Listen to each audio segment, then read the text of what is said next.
used to be the director up at the Veteran Services Department up there.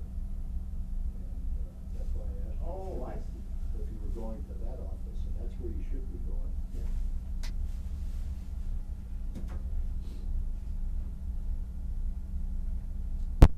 It's the fifth, sixth. Yes. Okay. This one says what?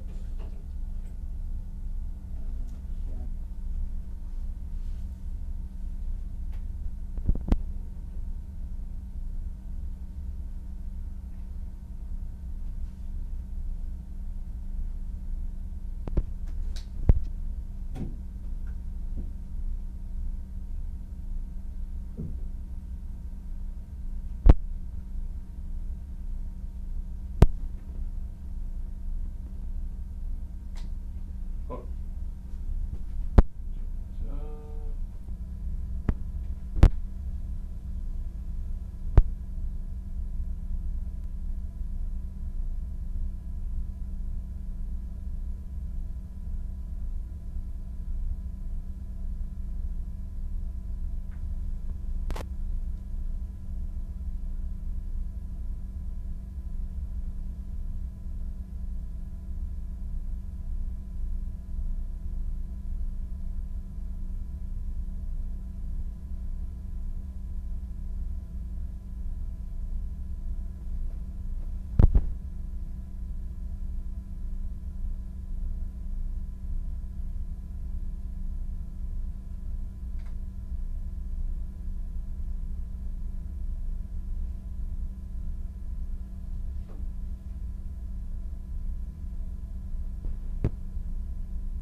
Okay. I think where we're going to start this thing, Augie, One of the things, I got to tell you this ahead of time, one of the things is that the lights, I have a problem with my right eye with lights, you know, Okay. but I'll try to hold up under that. I might start squinting a little bit.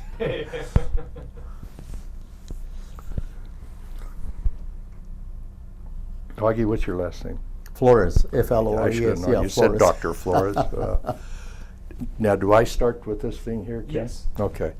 Augie, we're starting this interview with the Current Veterans Oral History Project.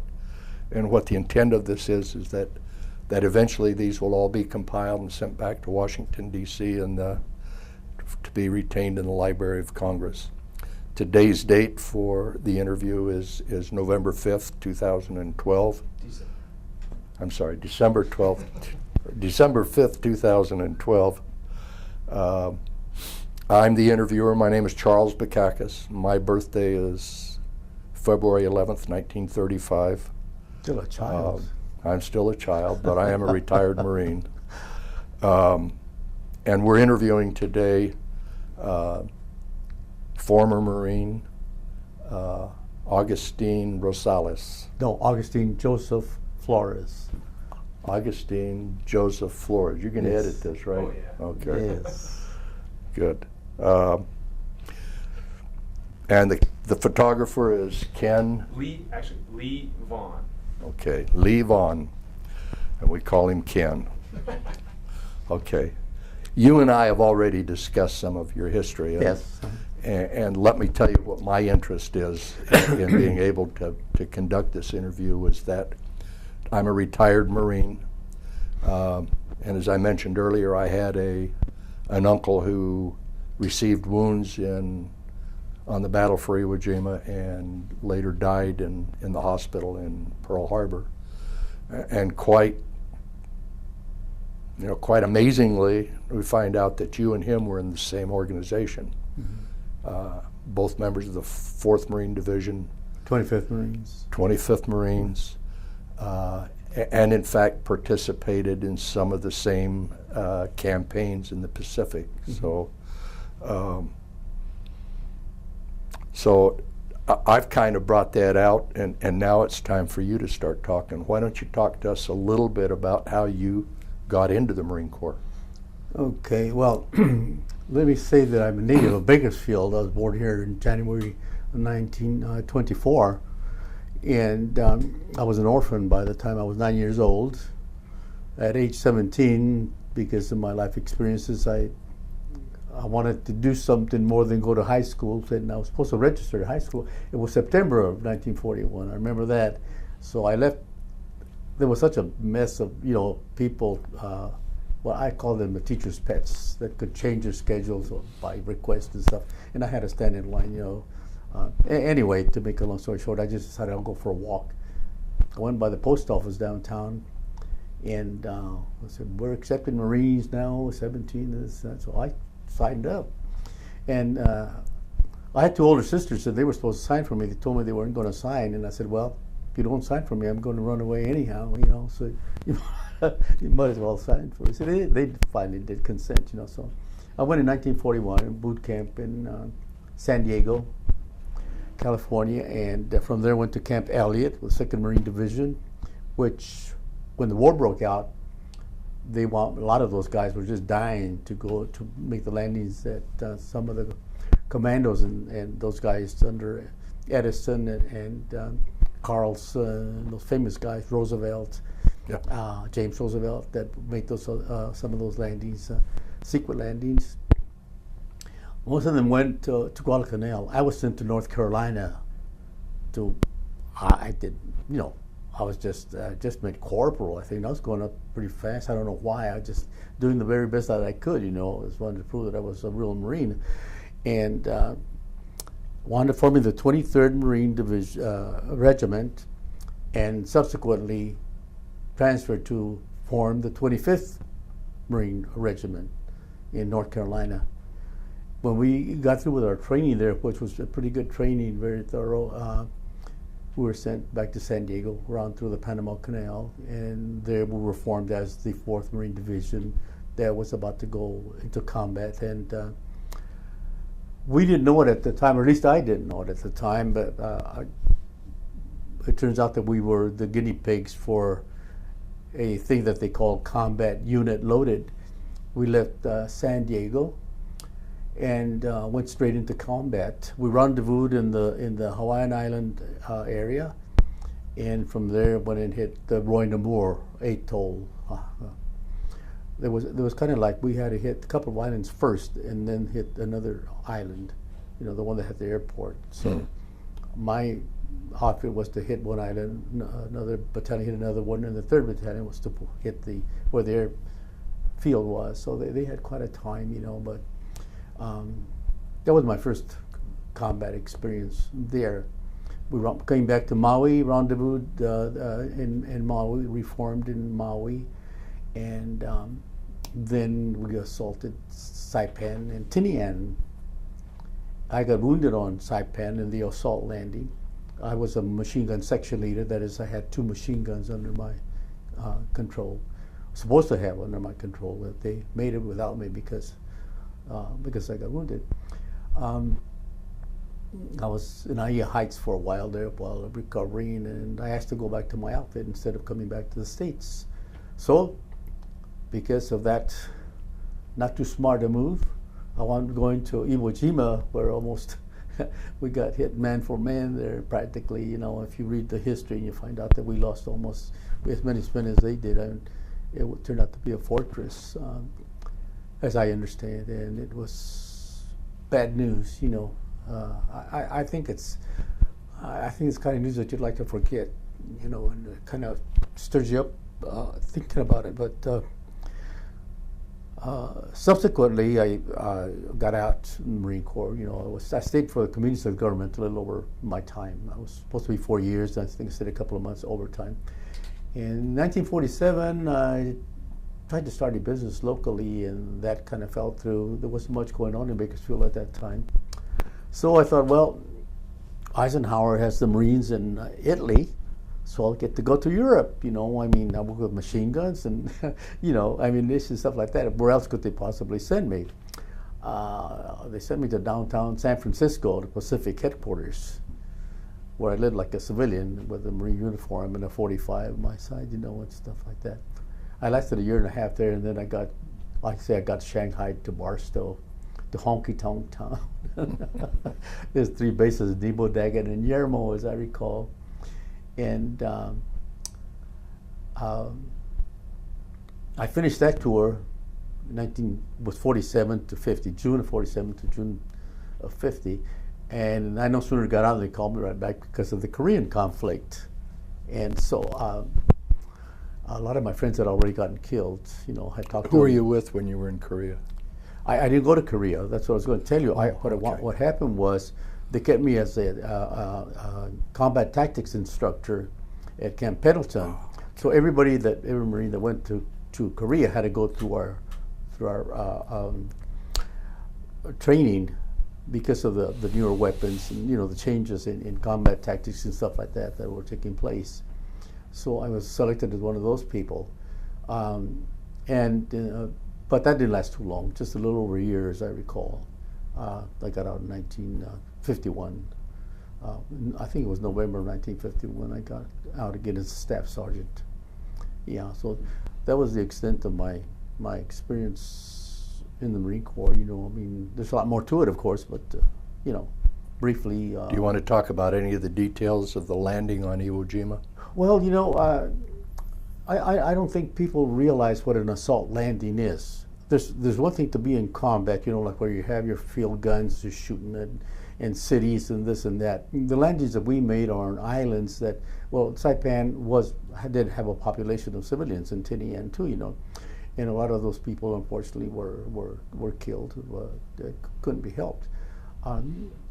The Japanese evidently had indoctrinated them into believing that we would slaughter them, that we would abuse them, that we would rape them, that we would do all kinds of things to them, which was not, of course, not the case, you know, but a lot of them committed suicide if you read the history of you know, on those islands. Iwo Jima had no civilians on it that I know. It was like we attacked, I'm not sure that we knew it was a fortress, but we found out real fast, like, you know, when we were briefed to land on Iwo Jima, as I recall, I said, oh, gee, it was, you know, about 3 days, we'll take that island, about 3 days. It's small and this and that.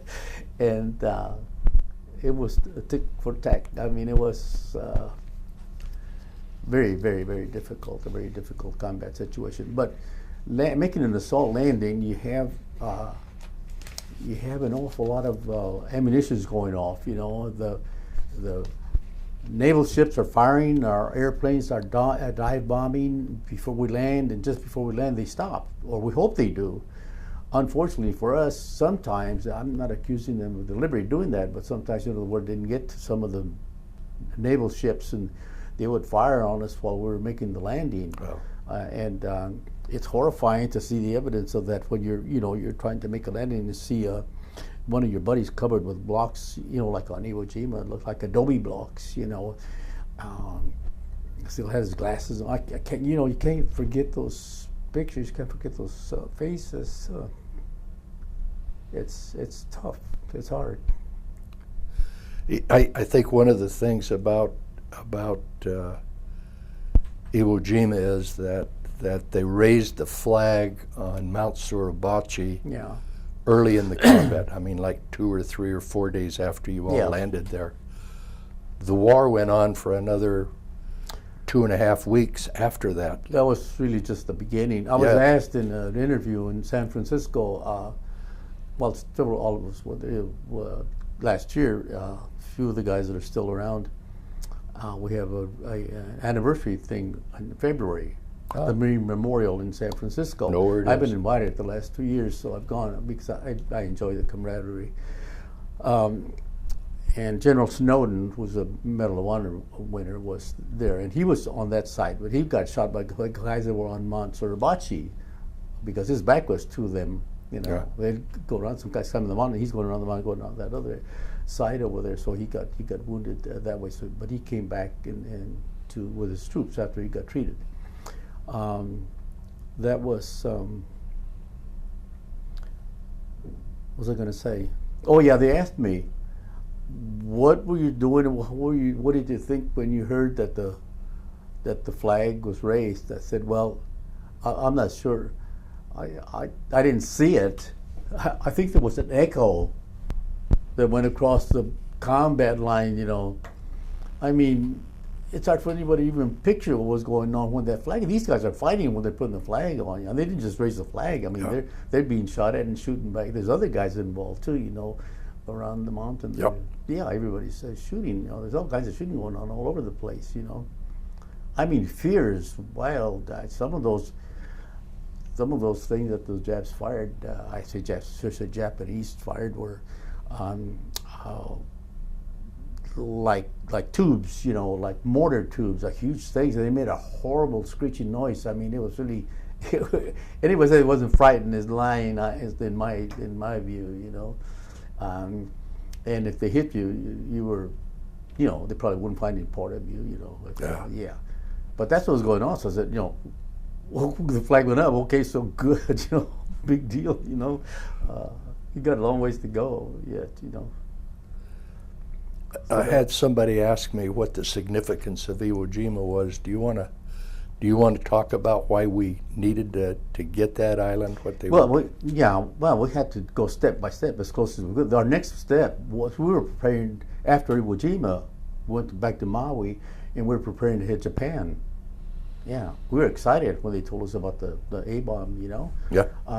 Not realizing what it was, but being glad that, hey, you know what, I might even make it back home, you know. My concern was that somebody didn't get the word, and on the way back to the States, some Japanese submarine would sink us. Yeah.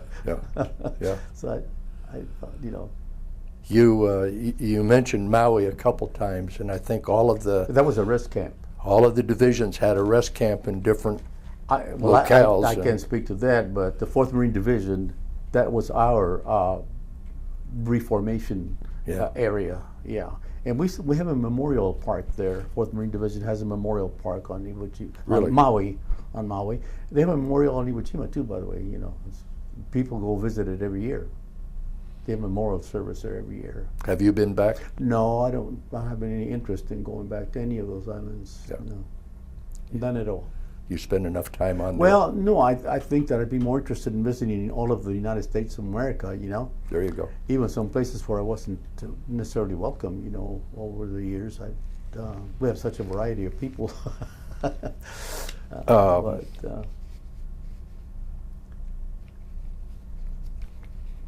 The 4th Marine Division was, as you said, was kind of significant because they were the trial.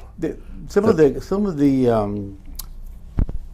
the admirals made some comments about uncommon valor and stuff like that, which evidently has become like a battle cry, you know. And we've had the distinction of having our Mount Suribachi sign as a symbol of power, of accomplishment, of determination. Yeah, well. Were you surprised in looking back?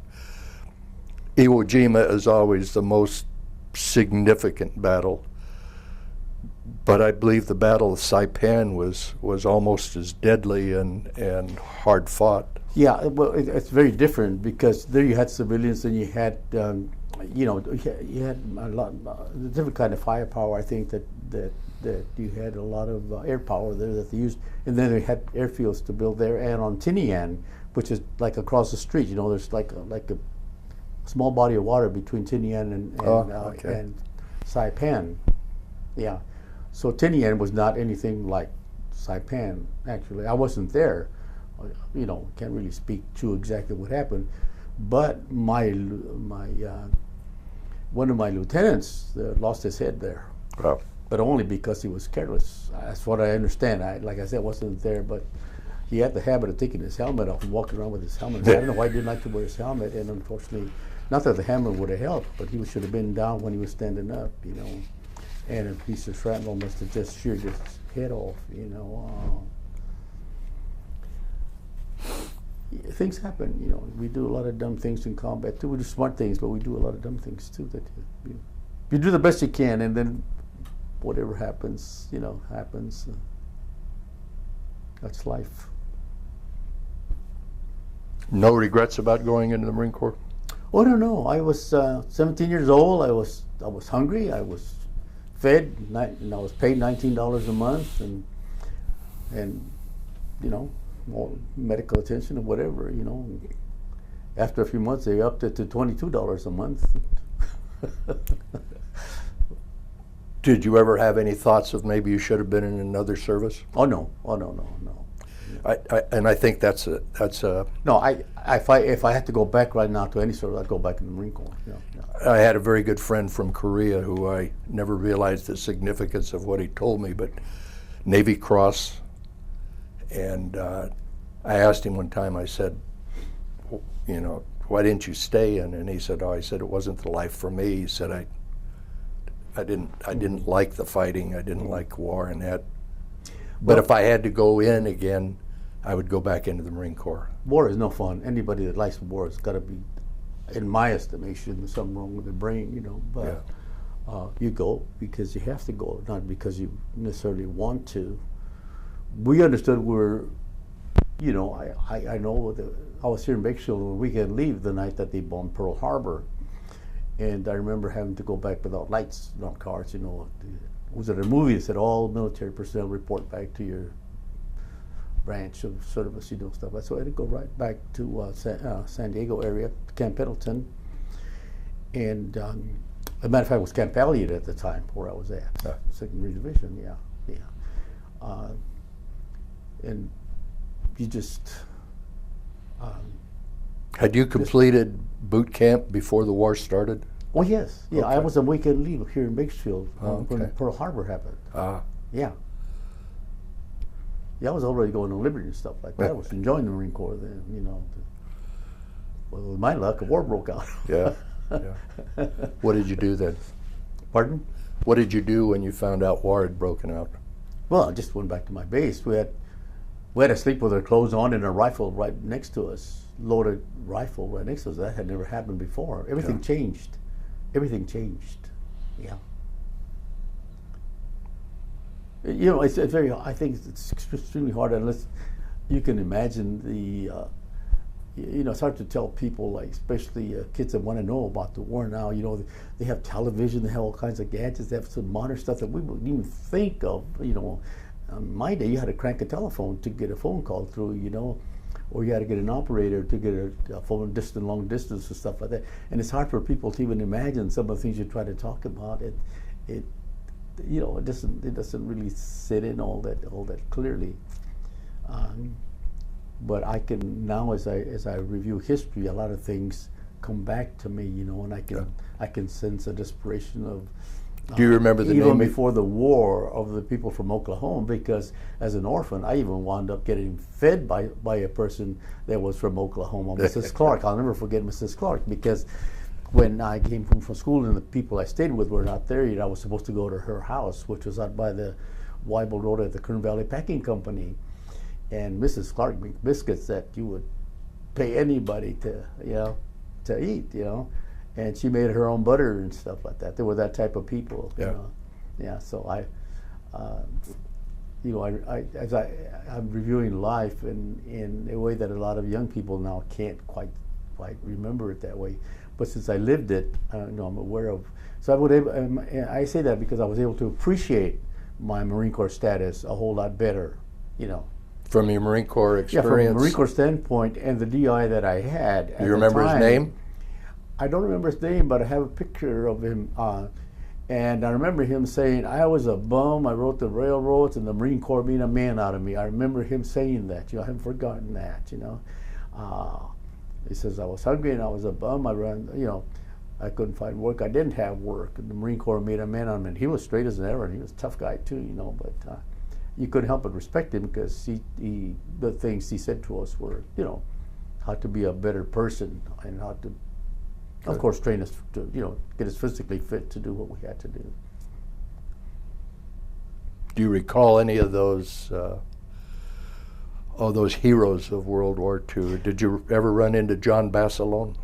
Well, I know of these guys. You know, Because he was a machine gun yeah, section man also.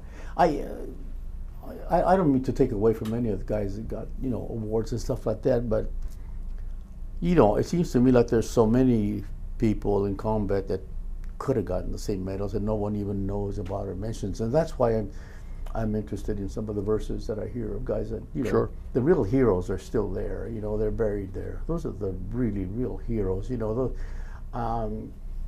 think of their life. I mean, they lost their life. How much more of a hero can you be if you had lost your life, you know, fighting for the country? You know? Augie brought some a couple of poems Yeah.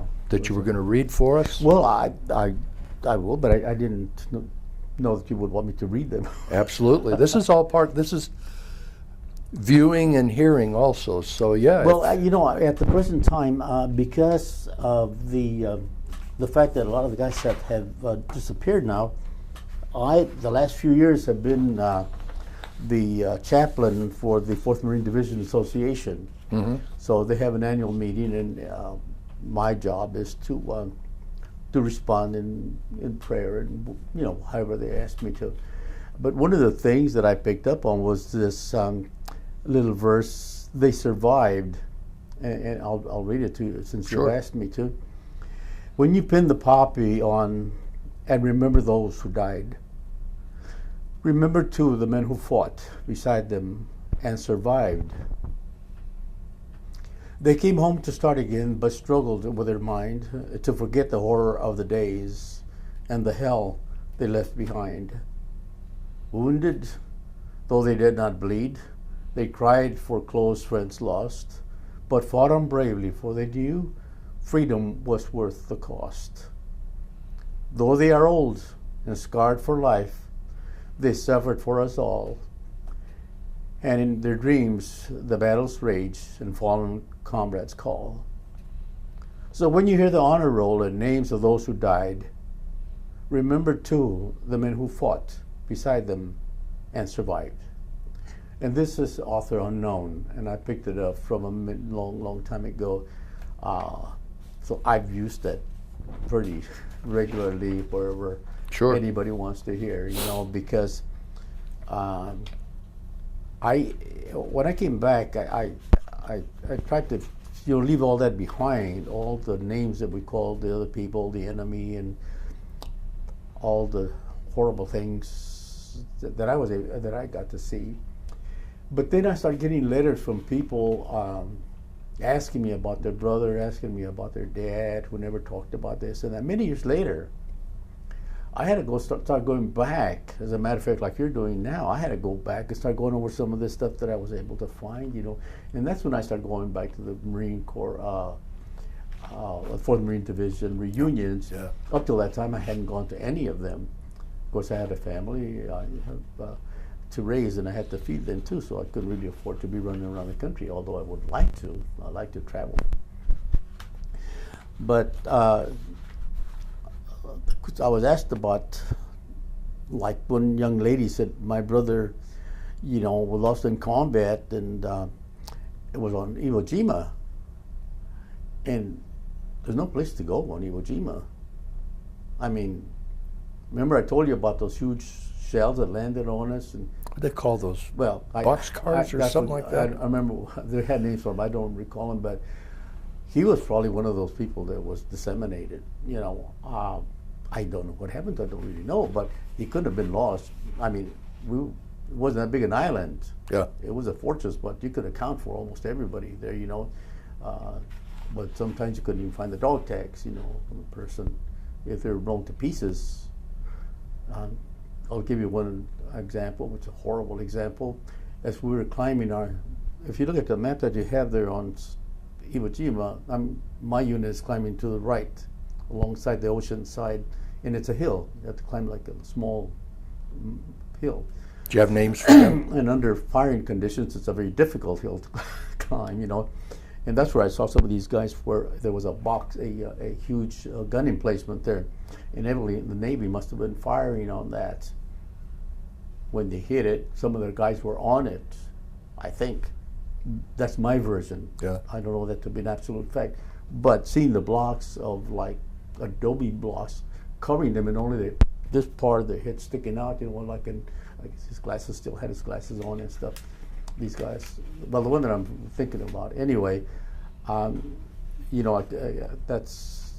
I know that had to be a heavy weapons gun that hit that, you know. Yeah. So you never knew, you know, sometimes that. But right behind that hill, we had a group, an 81 millimeter group that's firing. As we're walking by them and we see them firing, you know. And then after about the second day, I think it was, second or third day, we still hadn't gone very far because we're crawling up, you know, foot by foot, it seemed like, you know. And then making adjustments. We're going this way, that general that I was to Snowden, she's going that way, and the rest of the guys going right up, straight up down in the middle, so they're catching an open field fire. They're really getting machine gunned down. We're going through shrubs and caves and stuff, you know, revetments and all so forth. And I hear a huge explosion behind me. That was that group that was firing shells, and if they got hit, all of their ammunition is all around them. So that means that all of their ammunition exploded. Yeah. And they went up with it. There couldn't have been very much left of them. Not possible, you know. So 3 days later, we were relieved for some reason to get a bite to eat or something. And that's when I saw a lot of this horror that was still back there, you know. There's hardly any place for a ship to even land to bring us supplies and stuff like that. It was pretty bad, you know. Do you recall how the battle ended, how they finally decided that the war was, that not the war, but that... Well, nobody else to shoot. Okay. Yeah. Yeah, there was no one else, no one left to shoot. There might have been some guys in caves and underground. They had an incredible underground system. There might have been some fellows down there, but that was the cleanup crew that would do that. You know, somebody else, guys that more daring than me, that were willing to go into those caves. I didn't have the, you know, the desire to go into those caves and stuff. So, yeah. I'm looking down here to see if there's anything. I think one of the significant things you've talked about is your family, and the three generations of your family that have served. Yes, And you want to yes. talk about that a little bit? Well, Dr. Rosales, who's in this frame right here, and I don't know exactly whose medals they are, but he is my nephew, and the other person there with him is, well, of course, my nephew too, because it's his nephew. You know, so he says he wrote about three generations, and the title of the verse is. This was done in 2/21/04, and it's entitled Warriors. And I don't know if you want me to read that or not. But, Sure. But what he wrote is three generations of warriors skilled forever by a camera's eye, each keeping his time in purgatory, locked in a vault of memory. The generations of warriors, kin by blood and brothers by war, each brought to despair in wisdom, at Saipan, Pangding, and on the sands of Desert Storm. Three generations of warriors, one family, different wars, brought honor and history and scars and more. Each has his story of purgatory and horror. Three generations of warriors, Los Soldados Raza, each fought his war in glory on the battlefield in purgatory. Three generations, three brothers, three soldiers, three image, their story. Very nice. That's- Very nice. yeah. Because he's into that type of thing. I just got whatever somebody else left behind us. I think it's interesting that you have maintained or joined, I guess, this 4th Marine Division group, and you meet, you said, every Well, I was with the 4th Division from beginning to end. Yeah. Yeah, from the very beginning to the very end. Yeah, I was fortunate to be there. I lost a lot of friends, made a lot of friends, and lost a lot of friends. And we were like one big family when we landed, even though we had some bad experiences getting to combat even, you know. After you left the service, you indicated that you wanted to start a little business. What did you finally end up I had doing? a sister that was in cosmetology, a beautician, and so I took and passed. I had a license to be a beautician in cosmetology, and I started a little beauty shop on Kentucky Street. Yeah. And at that time, you know, it was just a little like an L-shaped, a little shop that used to be there, like you have the modern stuff now, you know, but that was the beginning, like a mini shopping area. And my sister had been in the business for a long time, and so everything was going fine. We started great. She'd been married 11 years, decided to have her first child. But I couldn't operate but legally I could not operate the shop. I could own it and work there, but I had to have a manager at the time, and she qualified as a manager. So when she decided to have her baby, her first baby, you know, can you imagine how important the shop must have been to her? You know, it wasn't all that important to her. So I thought, well, you know, there was nothing. I wasn't about to go back and pick cotton and potatoes and stuff like that. No way, no way. So I thought, well, I'll go back and give the Marine Corps a bad time since they gave me a bad time. You know. So that was one way out, and it was educational in a large measure. You know, everything I've done in my life, I've tried to learn something positive from it. Not that I haven't had any or done any negative things. I'm not saying that, but for the most part, I think I have done.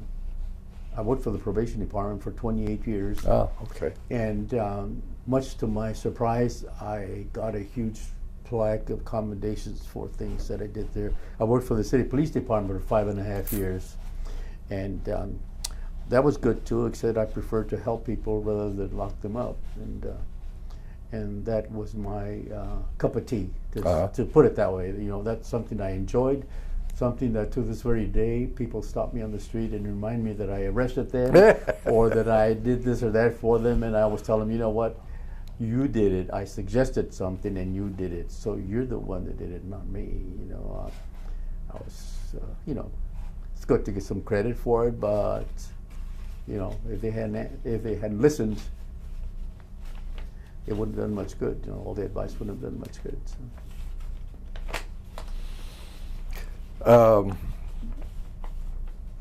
And we've talked about reunions, and I think you've even talked on how your experience in the Marine Corps affected your afterlife, because it Well, you know, right makes now, me think that you brought a lot of those things that you learned when you were in the Corps back into your Yeah. civilian life. Well, you know, one of the things that happens is that as a chaplain, I write any number of letters of condolences every year. Yeah. That's part of my job. And I get a batch with every issue of the Marine Corps Journal that we have, such as it is now. It's very small, very limited. A list of names of those that have passed on. And it's a very steady list, unfortunately. So that's one of the things that I do now as a chaplain. I'm not a minister or anything of the sort. Sure. I've done evangelization work for the Catholic Church, and I didn't ask to be chaplain either. I was told that I would be chaplain, so I said, okay, I'll be chaplain. You know. But I'm not giving up my beer.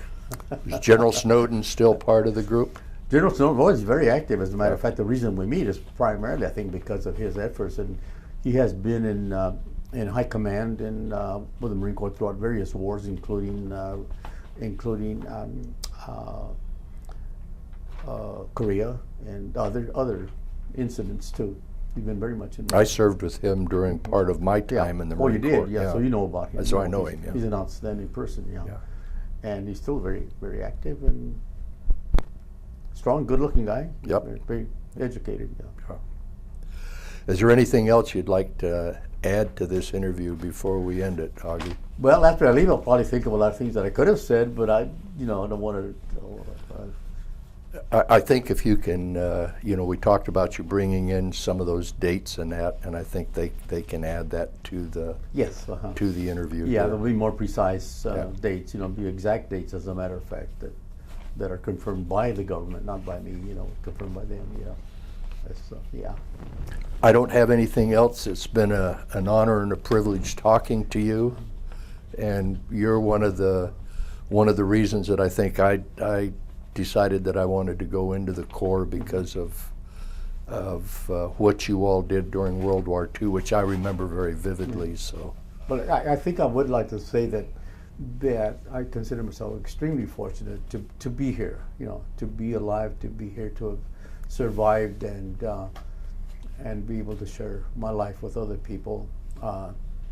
And the reason I use that verse is because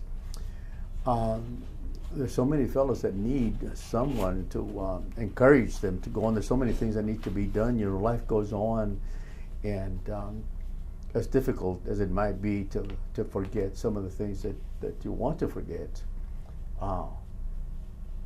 you need I would say a spiritual, whether it's Catholic or Protestant, whatever, some kind of spiritual renewal in your life, some kind of reason to find worth, not only for yourself, but for someone else, to help someone else, to inspire someone else, to encourage someone else, to assist someone else, in life. And that's what I live for. That's what I like to do. And that's what I strive to do. How well I do it, I'm not sure about that, but, well, thank you Yeah. for coming in this it's morning. been my pleasure. Thank you. Appreciate it. Go ahead and we'll cut it.